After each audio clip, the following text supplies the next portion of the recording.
पुराने जमाने की बात है। पहाड़ों के दामन में एक छोटा सा गांव था, बिंदापुर। ये गांव सरसब्ज खेतों, लंबे पेड़ों और साफ नदी के किनारे आबाद था। लेकिन एक अजीब बात थी, इस गांव के लोग अक्सर किसी न किसी खौफ में मुब्तला रहते। एक दिन सुबह सवेरे जब सूरज की किरणें गांव की छतों पर पड़ रही थीं, सबने देखा कि एक अजनबी लड़की गांव के दरवाजे पर खड़ी है। वो लड़की बहुत खूबसूरत थी। उसके लंबे काले बाल हवा में लहरा रहे थे, आंखों में एक अजीब सी चमक थी। लेकिन सबसे अनोखा उसका कद था, इतना लंबा कि जब वो चलती तो उसके साए से पेड़ों के साए छोटे लगते। गांव के लोग हैरान रह गए। कुछ बच्चे उसके पीछे भागने लगे, कुछ औरतें दरवाजे बंद करने लगे।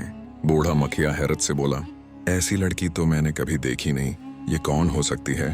लेकिन वो लड़की मुस्कुरा दी, नरमी से बोली, डरो मत, मैं तुम्हारा कुछ नहीं बिगाड़ूंगी, मैं बस यहाँ कुछ दिन रहना चाहती हूँ। गांव के लोग आहिस्ता आहिस्ता मुतमईन होने लगे। वो लड़की सबकी मदद करती, कभी किसी की छत पर खेसा बांध देती और कभी बच्चों को नदी पार करवाती। कुछ दिनों बाद गांव के लड़के उसके हुस्न और सादगी से मुतासिर होने लगे। कुछ तो चुपके चुपके कहते, काश वो मेरी बीवी बन जाए। लेकिन फौरन कोई दूसरा कहता, अरे भाई, वो तो इतनी लंबी है, तेरे साथ तो साया भी मैल नहीं खाएगा। और सब हंस पड़ते। यूं हंसी मजाक के बीच वो लड़की गांव की पहचान बन गई। लेकिन खुशियों का ये वक्त ज्यादा देर न रहा। एक रात गांव पर खौफनाक शेर ने हमला किया। पहले तो लोगों ने समझा शायद जंगल से कोई जानवर भटक कर आ गया हो, मगर अगले दिन पता चला कि वो शेर बकरियां उठा कर ले गया है। दूसरी रात फिर वही हुआ, कभी गाय कभी भैंस और कभी घर के दरवाजे पर पंजों के निशान। पूरा गांव खौफजदा था, कोई बाहर निकलने की हिम्मत नहीं करता था। मखिया ने कहा, हमें किसी शिकारी को बुलाना चाहिए। लेकिन तब वो लंबी लड़की आगे आई। उसकी आंखों में एक अलग ही रोशनी थी। मैं उस शेर का मुकाबला करूंगी। गांव वाले हैरान रह गए। तमतम अकेली वो खूंखार दरिंदा है। लेकिन लड़की ने सिर्फ इतना कहा, मैं यहाँ सिर्फ रहने नहीं, तुम्हारी हिफाजत के लिए आई हूँ। रात हुई, चांद बादलों में छप गया।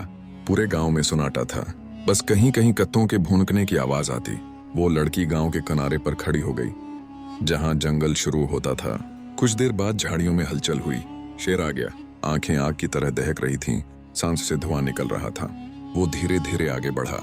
लड़की ने एक लम्हा भी जाया न किया। उसने शेर की आंखों में आंखें डालें, फिर अपने लंबे हाथों से उसकी गर्दन पकड़ी और एक झटके में जमीन से उठा लिया। शेर धाड़ा, एक ऐसी धाड़ कि पूरा गांव जाग गया। फिर लड़की ने उसे घुमाकर इतनी जोर से पटका कि जमीन कांप उठी, मिट्टी के बादल उठ गए। शेर कराहता हुआ जंगल की तरफ भागा और फिर कभी वापस न आया। अगली सुबह जब सूरज निकला, गांव वाले दौड़कर बाहर आए। शेर के पंजों के निशान अब जंगल की तरफ जा रहे थे। सब खुश थे, सब हैरान थे। मखिया ने कहा, बेटी, तुमने तो पूरे गांव की जान बचा ली। बताओ, तुम कौन हो, कहां से आई हो? लड़की खामोश रही। इसने सिर्फ इतना कहा, जहां खौफ होता है वहां मैं चली जाती हूँ, और जब अमन आ जाए तो वापस नहीं आती। ये कहकर वो मुस्कुराई, नदी के पार गई और फिर धुंध में गुम हो गई। उसके बाद कभी किसी ने उसे नहीं देखा। लेकिन आज भी बंदापुर के लोग जब रात के वक्त हुआ के झोंके में सरसराहट सुनते हैं तो कहते हैं, ये वही लंबी लड़की है जो हमें शेर से बचाने आई थी। अगर आपको हमारी ये वीडियो अच्छी लगी हो तो हमारे चैनल को सब्सक्राइब कर दीजिएगा और अपनी राय का इजहार कमेंट सेक्शन जरूर कीजिएगा। वीडियो देखने का बहुत बहुत शुक्रिया।